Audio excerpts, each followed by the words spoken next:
शुरुआत में हम प्राचीन योद्धा को देख पाते हैं जिनका नाम होता है वैंग वो। वो अपनी पूरी फौज के साथ दुश्मनों के खिलाफ लड़ रहे होते हैं।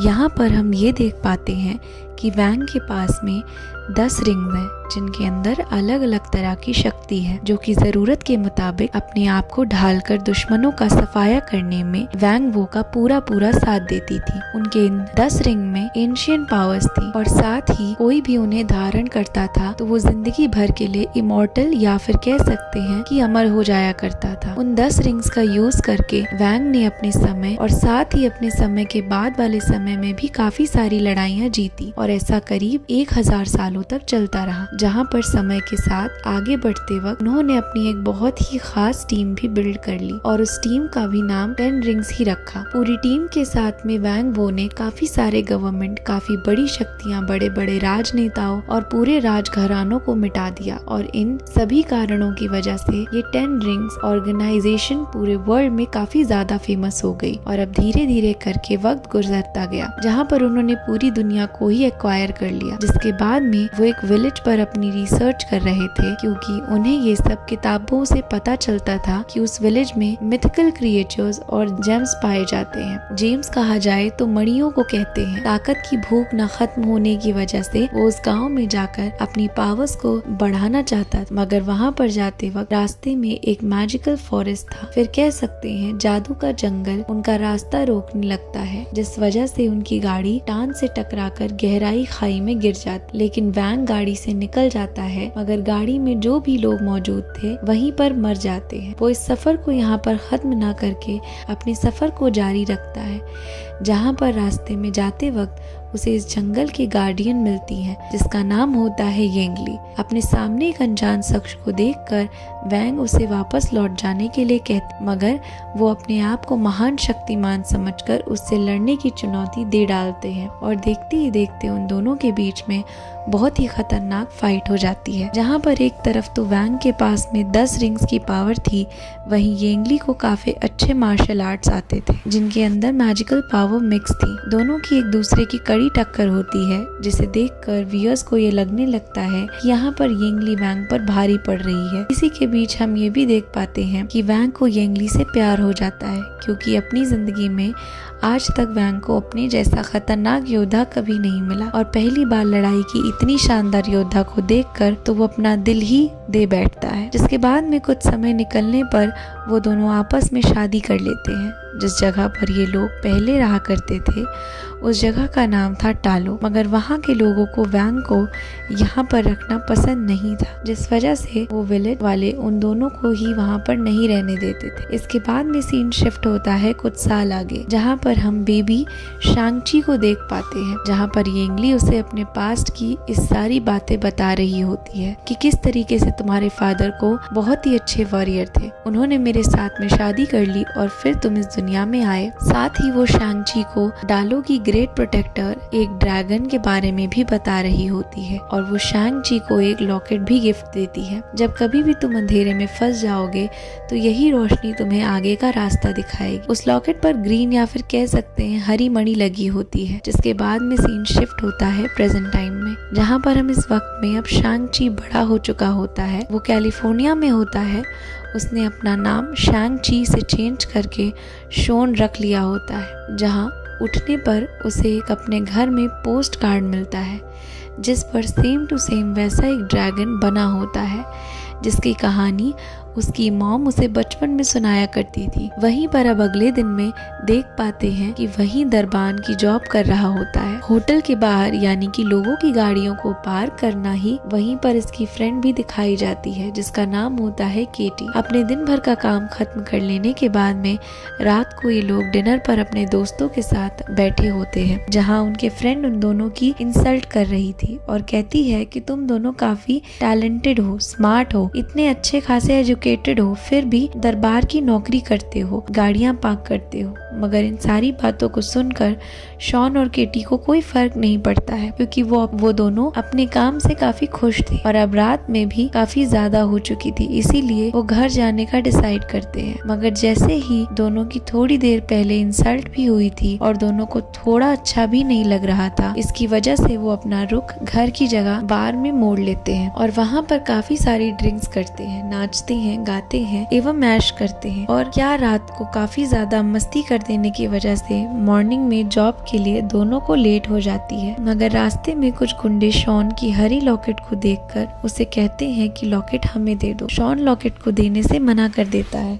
तो वहाँ पर लोग जोर जबरदस्ती करने लगते हैं। कैटी कहती है कि तुम्हें लगता है कि ये कोई फाइटर है, तुम तो इनसे इतना मार रहे हो कि ये तो मर ही जाएंगे। और फिर आता है असली ताकत का सीन, जहाँ पर शैंग-ची अपनी एक्चुअल फुल पावर को यूज करता है, सारे के सारे गुंडों को धो देता है। ये देखकर केटी हैरान हो जाती है, एक पतला दुबला दिखने वाला इंसान इतने मोटे ताजे मुस्टंडो को कैसे धो रहा है। जिसके बाद में एंट्री होती है उनके लीडर की, जिसका नाम होता है रेजर फीस। इसका हाथ बेसिकली कटा हुआ होता है, मगर उसके आगे का एक छोटा सा डिवाइस लगा होता है जिसमें से एक रेजर ब्लेड निकलती है, जिसे कि यह तलवार की तरह यूज करता हुआ शैंग-ची पर काफी सारे वार करता है। जहाँ पर एक ब्लॉगर भी होता है जो कि ऑनलाइन शैंग-ची की वीडियो स्ट्रीम कर रहा होता है। जहाँ पर एक तरफ तो दोनों के बीच में तगड़ी फाइट चल रही होती है, ब्रेक फेल हो जाने की वजह से बस का ड्राइवर भी वहीं पर गिर जाता है और सामने आई चीज से टकरा कर ड्राइवर वहीं पर बेहोश हो जाता है। उसे देखकर शॉन अपनी दोस्त को कहता है कि बस को तुम ड्राइव करो, तब तक इसे मैं संभालता हूँ। जिसके बाद में शैंग-ची की काफी कोशिश करने के बाद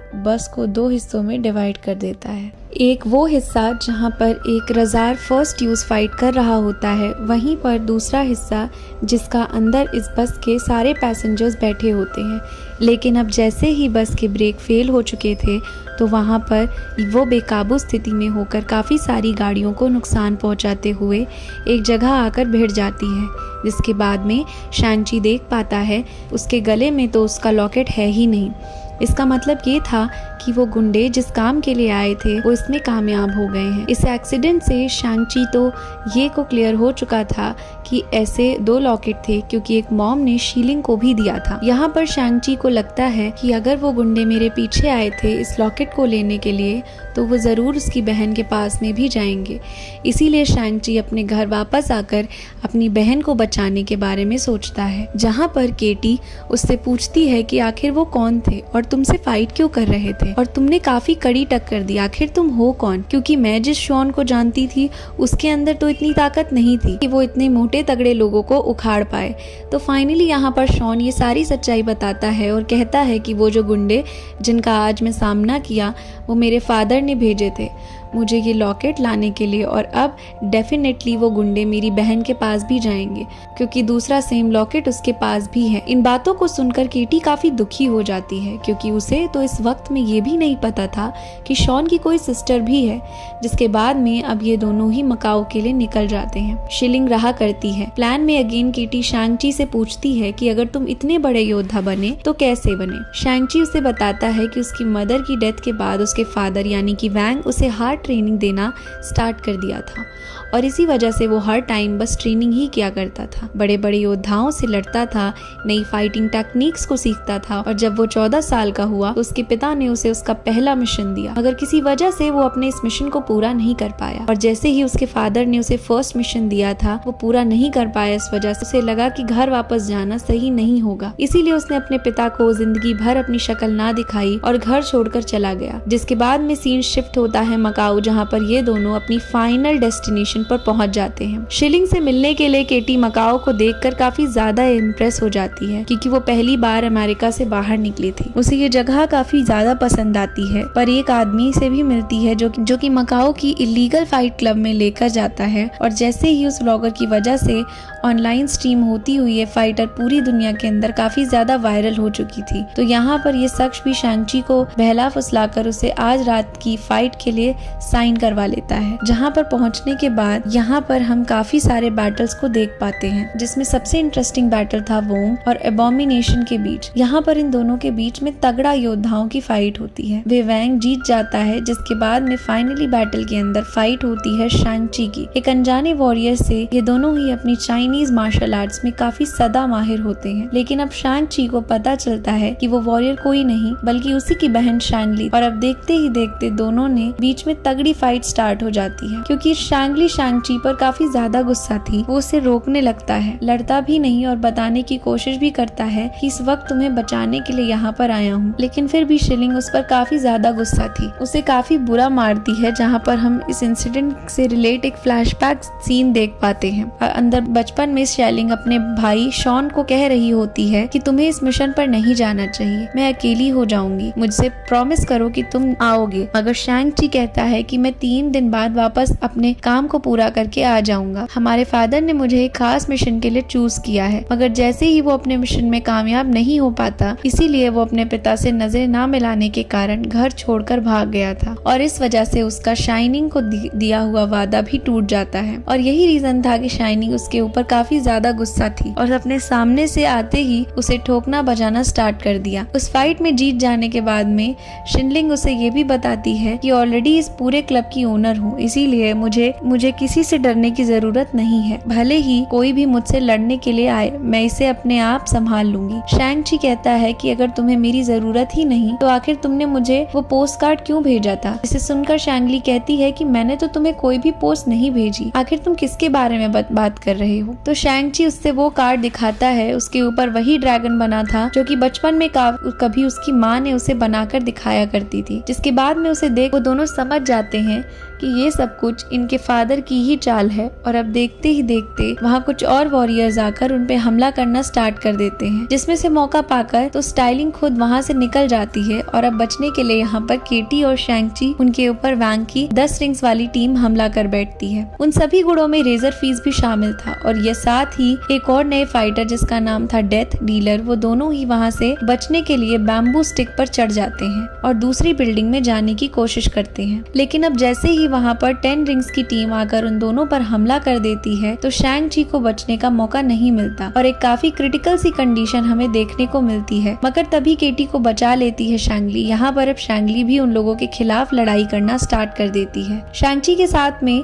सभी डेथ डीलर आकर शैंगली के लॉकेट चुरा वो बस हेलीकॉप्टर से भागने वाले होते हैं, मगर तभी शैंग ची उनसे रोक लेता है, जिनके बाद तो इन दोनों की बड़ी गंदी तरह फाइट हो जाती है। यहाँ पर डेथ डीलर भी कुंफू कला का माहिर योद्धा होता है, मगर शैंग ची तो बचपन से ही उसे ट्रेनिंग मिली थी, तो उसका उस पर क्या ही असर होने वाला था। इसीलिए बस वो उसे जान से मारने वाला था कि तभी वहाँ पहुँच जाते हैं वैंग वो और कहते हैं, मुझे पता था मेरा कोई भी मेंबर तुम्हें कभी नहीं हरा सकता, आखिर तुम मेरे बेटे हो। जिसके बाद में शैंग ची और शिलिंग तीनों अपने फादर के साथ में अनजाने विलेज में पहुंच जाते हैं, जहां पर हम सभी देख पाते हैं कि इस वक्त तक वैंग ने अपनी टीम को काफी ज्यादा बड़ा बना लिया होता है। जिसके बाद में सीन शिफ्ट होता है रात में, जहाँ पे शिलिंग केटी को अपने फादर के बारे में बता रही होती है कि मेरी मदर येंगली की डेथ के बाद में तो मेरे फादर ने मुझसे बात करना ही छोड़ दिया था, साथ ही मुझे बाकी लोगों के साथ में ट्रेनिंग भी नहीं करने देते थे। हालांकि मुझे लड़ना काफी अच्छा लगता है और ये मेरी हॉबी भी बन चुकी थी, मगर उनके सामने कभी भी फाइट की प्रैक्टिस नहीं करती थी। मैंने दूर से देखकर अपना कुंफू फाइट देखकर जरूर याद रखती थी। मगर जब एक दिन शैंग ची को उन्होंने इस मिशन पर भेजा और शैंग ची ने मुझसे कहा कि प्रॉमिस मैं वापस जरूर आऊंगा, और जब वो वापस लौटकर नहीं आया तो मैं यहाँ पर अकेली हो चुकी थी, और यही रीजन था कि मैंने इस घर को भी छोड़ दिया था। जिसके बाद में मकाऊ जाकर अपनी ही किंगडम बना लिया, जहाँ पर इलीगल फाइट करवाने लगी। वहीं पर सीन शिफ्ट होता है डिनर टेबल पर, जहाँ पर ये साथ बैठे हैं। वैंग वू शैंग ची को फिर से अपनी टीम में ज्वाइन होने के लिए कहते हैं, मगर शैंग ची ऐसा करने से साफ इनकार कर देता है। जिसके बाद में वो शैंग ची के एक फ्लैशबैक के बारे में बताते हैं और कहते हैं कि तुम्हारी मदर येंगली जिसने मेरी पूरी जिंदगी बदल कर रख दी, जहाँ पर हम दोनों ने अपनी लाइफ को काफी एंजॉय किया, लड़ने की नई नई कलाएं सीखी। जब मैं तुम्हारी मॉम येंगली से मिला तो उसके बाद में मैंने अपनी 10 रिंग्स की शक्तियों को यूज करना ही छोड़ दिया, और साथ ही जब टालो निकल गया तो तुम्हारी मॉम के पास से भी उनकी शक्तियां चली गईं। ये इसके बाद में हम दोनों नए इंसानों की जिंदगी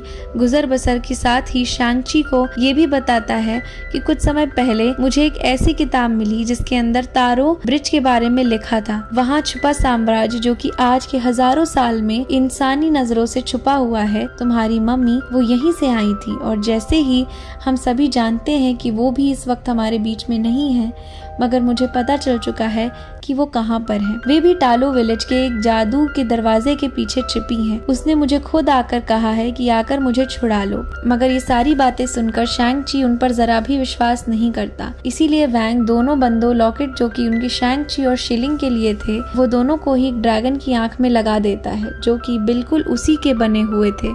जिसके बाद तो मानो वो ड्रैगन जिंदा हो जाता है और वहीं पर पानी की मदद से समय को रोक देता है और साथ ही एक ऐसा शेप बनाकर दिखाता है जो कि सीधा यहाँ से उस तारों वाले विलेज तक ले जाता है। लेकिन यहाँ पर ट्विस्ट वाली बात तो ये थी कि कोई भी आम इंसान तारों वाले विलेज तक पहुँच नहीं सकता था। यहाँ पर एक घना जंगल किसी को भी एंट्री नहीं करने देता और अगर कोई कर भी देता, वहाँ पे जादुई पेड़ उसे वहीं पर नष्ट कर दिया करते थे। मगर साल में एक दिन ऐसा भी आता था जिस दिन पर रास्ता बिल्कुल स्ट्रेट हो जाता था और वो दिन 3 दिन बाद होने वाला था, जहाँ पर वैंग ने इस वक्त को डिसाइड कर लिया था कि 3 दिन बाद में ये पूरी टीम जाकर तारों वाले विलेज में शैंग-ची की मॉम यानी कि उसकी वाइफ को छुड़वाकर लेकर आएगा और अगर विलेजर्स उन्हें ऐसा करने से मना करते हैं तो वो पूरे गांव को ही जलाकर राख कर देगा। मगर विलेज को डिस्ट्रॉय करने वाले बाद शैंग-ची को काफी ज्यादा गुस्सा आ जाता है और साथ ही अपने फादर का एक ऐसा करने से मना भी करता है। इसी वजह से उन दोनों के बीच फाइट हो जाती है और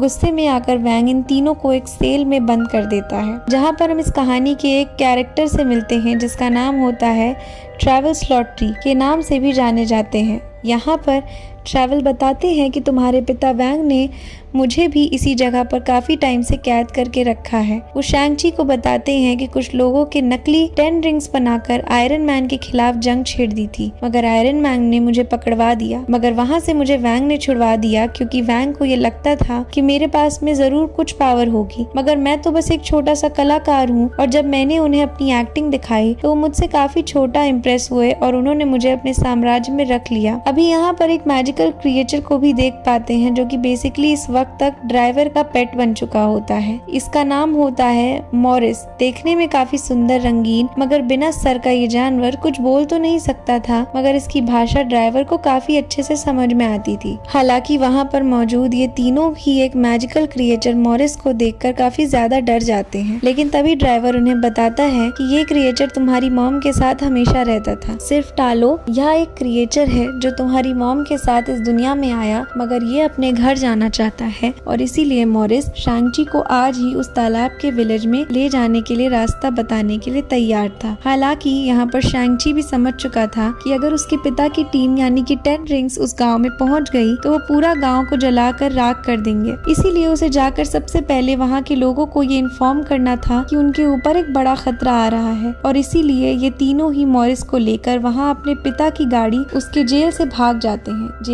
जाते हैं जिसमें शिलिंग उनकी मदद करती है और बताती है कि लास्ट टाइम आज से 14 साल पहले जब वो भागी थी तो उसने इसी रास्ते का यूज किया था, जहाँ पर रास्ते में वैंग के काफी सारे लोग आकर उसे पकड़ने की कोशिश भी करते हैं, मगर अपनी ड्राइविंग की अच्छी स्किल्स की वजह से शैंग-ची उन सभी से बचता निकल जाता है। वैंग के सारे इंसिडेंट अपने सीसीटीवी फुटेज में देख रहा होता है और ये सब कुछ देखकर वैंग को काफी ज्यादा गुस्सा आता है, इसीलिए वो अपनी टीम को उस पूरे विलेज को खाक में मिला देने के लिए तैयार था। रास्ते में जाते वक्त शैंग-ची मॉरिस से पूछता है कि आखिर तुम इस जंगल को कैसे पार करोगे, क्योंकि ये तो जादू का जंगल है। तो जवाब में ड्राइवर कहता है कि हाँ, ये इस जगह को 90% जानता है। शैंग-ची कहता है क्या बात है, इसे तो हम जरूर वहाँ तक जल्दी पहुँचाएंगे। ड्राइवर कहता है मैंने 19 बोला यानी कि 19। इसके बाद तो ये लोग कुछ काफी मुश्किल का ही सामना करते हुए एक झरने तक पहुँच जाते हैं। झरने से निकलने के बाद में इन्हें दिखाई पड़ता है एक बिल्कुल अमेजिंग विलेज, जहाँ पर इन्हें कई सारे अलग अलग क्रिएचर देखने को मिलते हैं। इन सभी को वैसे तो मिथिकल क्रिएचर्स कहा गया है, जिससे कैसे हमारी दुनिया में बिल्ली, कुत्ते और बंदर पाए जाते हैं वैसे ही सब कुछ यहाँ पर भी होता है, मगर इनकी डिजाइन और शेप इनमें थोड़ा बहुत डिफरेंस होता है। जिनके पास में मैजिकल पावर्स भी होती हैं। ये नजारा देखने में काफी सुंदर था। जिसके बाद में वो लोग पहुँच जाते हैं गाँव में, जहाँ वहाँ के लीडर्स ऑलरेडी उनका रास्ता रोक खड़े थे और साथ में यहाँ से जाने के लिए कहते हैं, मगर तभी वहाँ पर एक लेडी आ जाती है जिसका नाम होता है जियांग मेन, जो कि रिश्ते में यांगली की सिस्टर होती है। जियांग वहाँ पर मौजूद सभी एल्डर्स को कह देती है कि इन सभी को यहाँ पर रुकने की अनुमति है क्योंकि ये यहाँ पर काफी मेहनत से पहुँचे हैं। और रिप्लाई में शैंग-ची कहता है कि वो इस वक्त तक मेरी पिता यानी कि वैंग वो, जिनके पास में 10 रिंग्स की ताकत है, वो इस गाँव में आ रहे हैं मेरी मॉम यांगली को छुड़वाने के लिए। मगर जैसे कि हम सभी जानते हैं कि एक बड़ी जंग में उन्होंने अपने आप को कुर्बान कर दिया था, मगर मेरे पिता ऐसा नहीं समझते। उन्हें आज भी लगता है कि यांगली जिंदा है और उन्हें पाने के लिए इस गांव में आ रहे हैं और अगर मेरी मॉम नहीं मिली तो वो इस पूरे गांव को खत्म कर देंगे। जहां पर जियांग इन सभी को इस पूरे गांव की हिस्ट्री बताती है और कहती है कि किस तरीके से हजारों साल पहले इस गांव का सोल टेकर नाम के एक बड़े से दैत्य ने हमला किया था, जिसका काम था लोगों से उनकी आत्माओं को खींच लेना। एक वक्त ऐसा आया जब उस सोल टेकर की टीम ने हमारे पूरे गांव को खत्म कर देने के बाद में इंसानों की दुनिया में जाकर उन्हें भी खत्म करने के बारे में सोचा था, मगर मॉन्स्टर को रोकने के लिए हमने 4 फादर्स ने 11 वॉरियर्स की टीम बनाकर भेजी थी। मगर जैसे कि अब सोल टेकर की पावर काफी ज्यादा थी तो ये 11 वॉरियर्स भी उसकी डार्क पावर्स के सामने नहीं टिक पाए, जिनके बाद में हमारी ग्रेट प्रोटेक्टर यानी कि ड्रैगन की जिसने अपनी पूरी ताकत से बड़े से दरवाजे के पीछे कैद कर दिया और आज तक ये सोल टेकर हजारों साल से इसी दरवाजे के पीछे कैद है। हम सब यहाँ स्थलों गांव में इसी दरवाजे की प्रोटेक्शन बाहर से आज तक कर रहे हैं। साथ ही जियांग उन लोगों को ये भी बताती है कि हो सकता है वो सोल टेकर मॉन्स्टर तुम्हारी मॉम के रूप में तुम्हारे फादर को अपनी ओर खींच रहा हो, क्योंकि अंदर से वो जानता है कि इस पूरी दुनिया पर तुम्हारे पिता जैसा शक्तिशाली इंसान कोई भी नहीं है और जो कि इस दीवार को तोड़कर उन्हें आजाद करवा सके। और अगर एक बार सोल टेकर इस दुनिया में आ गया तो फिर उन्हें कोई भी नहीं रोक सकता, यहाँ तक कि हम भी नहीं। जिसके बाद में जियांग उन्हें अपने गांव का एक दौरा करवाती है और वहाँ पर मौजूद सभी लोगों से मिलवाती है और वहीं से कुछ वेपन्स भी दिखाई जाते हैं जिसके अंदर स्पेयर एरोज, नए रोचक और काफी सारे डिफरेंट कॉइंड ऑफ होते हैं। जिसके बाद में जियांग उन दोनों बच्चों को यानी कि शिलिंग और शैंग-ची का यांगली की सहेली एक उनकी मदर का गिफ्ट देती है। बेसिकली उसी गाँव की ड्रेस होती है या फिर हम कह सकते हैं कि वहीं की सुपर हीरो की कॉस्ट्यूम, जिसके पाकर अभी ये तीनों वहाँ की ट्रेनिंग करने के लिए तैयार हो जाते हैं। पर शिलिंग को मिला था रस्सी में लगा ही नुकीला टुकड़ा जो कि दूर से वॉर करने में काफी सक्षम था। वहीं पर केटी यानी कि ब्यूडिया इसे मिलता है बो एंड एरो। और फाइनली बारी आती है शैंग-ची की। वो अपनी मौसी जियांग को देख रहा होता है जिसके पास में लड़ने की काफी अच्छी कला होती है। शैंग-ची कहता है कि आप मुझे कला सिखा सकती हैं, जिसके बाद में जियांग खुद उसे ट्रेनिंग देती है। वहीं पर उसे यहाँ पता चलता है कि उसकी मदर की डेथ उन्हीं 10 रिंग्स की वजह से हुई थी, क्योंकि एक वक्त ऐसा आया था जब गाँव के लोगों ने वैंग वो को एक्सेप्ट करने से मना कर दिया था। पर यही रीजन था कि इस गांव की लीडर्स ने इन दोनों को इस गांव से बाहर जाने को कह दिया था।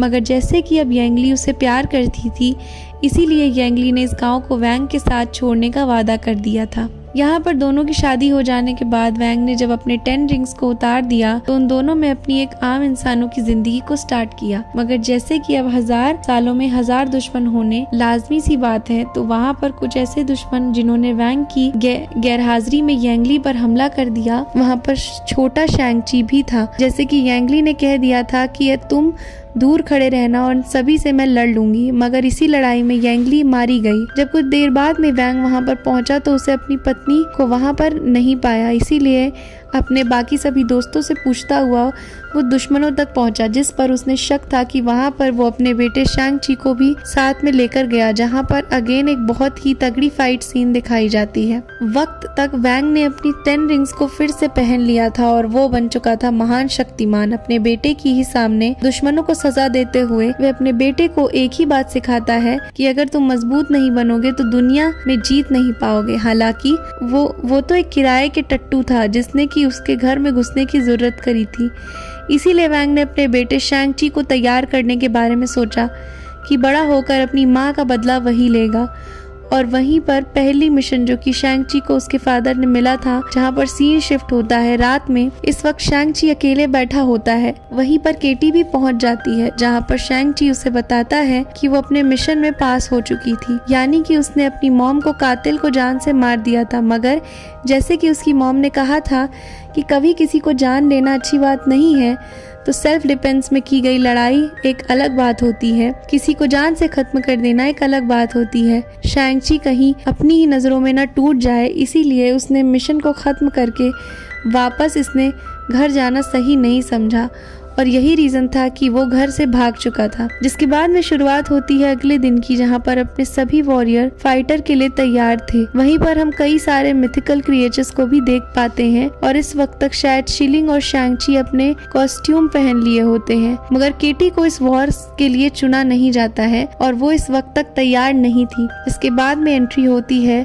अपनी 10 रिंग्स के साथ में वैंग की, जो कि वहाँ पर अपनी पूरी टीम के साथ में आया था। पर पहले तो वहाँ के एल्डर्स जाकर उसे रोकने को कहते हैं, चुप हो जा बुढ़े, मैंने तो तेरे जैसे 10 जिंदगियां जी हैं, मैं तुझे काफी ज्यादा उम्र में बड़ा हूँ, इसीलिए मुझसे तमीज से बात करो। और अब देखते ही देखते उन दोनों की टीम में बहुत ही बड़ी घमासान युद्ध सा हो जाता है। सारे ही सोल्जर्स आपस में एक दूसरे के ऊपर लड़ पड़ते हैं और एक दूसरे को मारने की पूरी जोरदार कोशिश कर रहे होते हैं। जहाँ एक तरफ एल्डर्स की टीम भी काफी तगड़ी थी, वहाँ पर 10 रिंग्स की टीम के पास में भी अत्याधुनिक सामान थे, जिनसे वे उन पर भारी पड़ रहे होते हैं। अब तक एक तरफ इन सभी के बीच में तगड़ी फाइट चल रही होती है। वैंग सीधा मौका पाकर वहां पहुंच जाता है, जहां पर एक दरवाजा होता है, जिसके पीछे में हमेशा ही वैंग वो को अपनी पत्नी यानी कि येंगली की आवाजें आया करती थी।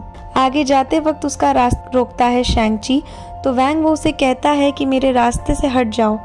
शैंग-ची, तुम वैसे भी जानते हो कि मेरे सामने देर नहीं टिक पाओगे। मगर शैंग-ची कहता है कि मैं जानता हूँ कि मैं आपके सामने टिक नहीं सकता। ये बात सच है, मगर एक सच ये भी है जिसे आपको भी मानना पड़ेगा कि उस दरवाजे के पीछे मॉम नहीं है, उस दरवाजे के पीछे आत्मा खींचने वाला दैत्य है। अगर आपने एक बार वो दरवाज़ा खोल दिया तो फिर न जाने अनगिनत ऐसे दैत्य हमारी दुनिया में आएंगे जो कि सब कुछ सर्वनाश करके रख देंगे। कोई भी इंसान नहीं बचेगा। मगर वैंग शैंग-ची की बात नहीं मानता और दोनों के ही बीच में एक तगड़ी फाइट स्टार्ट हो जाती है। जैसे कि वैंग के पास में 10 रिंग्स की पावर थी, तो वो शैंग-ची पर अटैक करता है, जिसके बाद शैंग-ची पानी में गिर जाता है। जिसके बाद में वैंग उस दरवाजे पर पहुंच जाता है और उसमें बहुत ही बुरे तरीके से मुक्के मारने लगता है और फाइनली उसमें कामयाब हो जाता है। जिसके बाद में दरवाज़ा खुलते ही उसमें से बड़े बड़े सोल स्टेकर निकलकर वहीं पर मौजूद आर्मी को एक एक करके ख़त्म करना स्टार्ट कर देते हैं, जिसे देखकर तो रेजर फर्स्ट और ज़्यादा डर जाती है। जहां पर जियांग उन सभी को एक साथ लड़ने के लिए कहती है और बोलती है कि अगर हम दोनों ही टीम आपस में एक दूसरे से लड़कर सोल स्टेकर हमारा फायदा उठा लेगा, इसीलिए हम दोनों को मिलकर उनका सामना करना चाहिए। जहां पर भी दोनों ही टीम्स मिलकर उन दैत्यों का सामना करना स्टार्ट कर देती हैं और इस वक्त तक शैंग-ची पानी के अंदर काफी गहराई में पहुंच चुका होता है, जहां पर उसकी मुलाकात द ग्रेट प्रोटेक्टर यानी कि ड्रैगन से होती है। वो उसकी जान बचाकर उसे वापस सरफेस तक ले आता है। उसके बाद तो अब ये दोनों ही ऊपर आकर उन सभी मॉन्स्टर से लड़ना स्टार्ट कर देते हैं, जहाँ पर जियांग शैंग-ची से कह की जाकर अपने फादर को इस गेट को ज्यादा खोलने से रोको, क्योंकि अगर सबसे बड़ा वाला दैत्य बाहर आ गया तो उसके सामने तो कोई भी नहीं टिक पाएगा। जहाँ पर शैंग-ची जियांग की बात मानता हुआ सीधा पहुँचता है वैंग के पास में। अब अगले सीन में उन दोनों के बीच में तगड़ी फाइट हो जाती है, मगर इस बार ट्विस्ट वाली बात ये होती है कि शैंग-ची अपनी मदर की फाइटिंग स्टाइल को अपनाता है और जिस तरीके से कभी उसने वैंग के साथ फाइट करी थी, वही पैतरा आजमाकर वैंग के साथ लड़ने लगता है।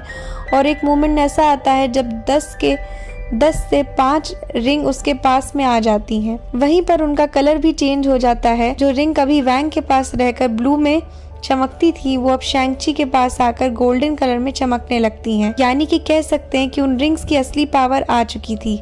वैंग चाहता तो जरूर था कि ये 10 रिंग्स उस योद्धा को मिले जो कि काबिल हो इसकी शक्ति को संभालने के लिए। अब जब उसका बेटा यानी कि शैंग-ची ही काबिल था, तो वहीं उन रिंग्स की पावर को इस्तेमाल कर पाए और ठीक से उसका संतुलन बिठा पाए, तो वहीं पर अपने आप को हार मानता है और उस लड़ाई को खत्म कर देता है। मगर इस वक्त तक सोल टेकर उस पर भी हमला कर देता है। हालांकि इस वक्त उसके फादर को पकड़ लिया होता है, इसी वजह से वहाँ पर शैंग-ची ड्रैगन की मदद से उस सोल टेकर को काफी ज्यादा बुरी मात देता है। मगर इस वक्त तक काफी देर हो चुकी है, उसके फादर वहीं पर दम तोड़ देते हैं। ये दूसरी तरफ वो सबसे बड़ा वाला सोल टेकर भी दरवाजे से बाहर आ चुका होता है। इतने सालों तक उसे खाना पीना यानी कि आत्मा नहीं मिली थी, इसलिए ज्यादा पावर पाने के लिए सीधा गांव पर जाकर अटैक करने वाला होता है।